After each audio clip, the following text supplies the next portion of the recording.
இது பெருமானார் ஸல்லல்லாஹு அலைஹி வஸல்லத்தினுடைய ஈரல் துண்டு அன்பு மகள் ஃபாத்திமாவின் ஜனாசா என்பதை புரிந்து கொண்டு ரப்பே அந்த ஜனாசாவில் கலக்கிற பாக்கியத்தை எனக்கு தந்தருள்வாயாக என்று அல்லாஹ்விடத்திலே துஆ செய்து அண்ணல் பெருமானார் ஸல்லல்லாஹு அலைஹி வஸல்லம் அவர்களின் மீது ஸலவாத்தை உரைத்துக் கொண்டு வந்து அலி ரலியல்லாஹுவிடத்திலே கட்டையின் ஒரு பகுதியை எனக்கு கொடு என்று சொல்லி பிடித்துக் கொள்கிறார்கள். அபூதர் ரலியல்லாஹு தஆலா அன்ஹு பிடித்து ஃபாத்திமா ரலியல்லாஹு தஆலா அடக்கப்படுகிறார்கள். அடக்கி முடித்து மண்ணை போடுகிற பொழுது எல்லோரும் சோகத்தில் இருக்க அபூதர் ரலியல்லாஹு கபரை பார்த்து பேசினார்கள்.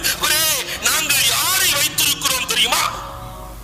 மண்ணிலேயே உனக்குள் நாங்கள் யாரை வைத்திருக்கிறோம் தெரியுமா? ஈருலக சக்கரவர்த்தி கண்மணி நாயகம் ஸல்லல்லாஹு அலைஹி வஸல்லம் அவர்களின் அன்பு மகனை ஃபாத்திமாவை வைத்திருக்கிறோம். யாரை வைத்திருக்கிறோம் தெரியுமா? சொர்க்கத்து தலைவர்கள் சய்யிதா ஷபாபி அஹ்லில் ஜன்னா, சொர்க்கத்து தலைவர்கள்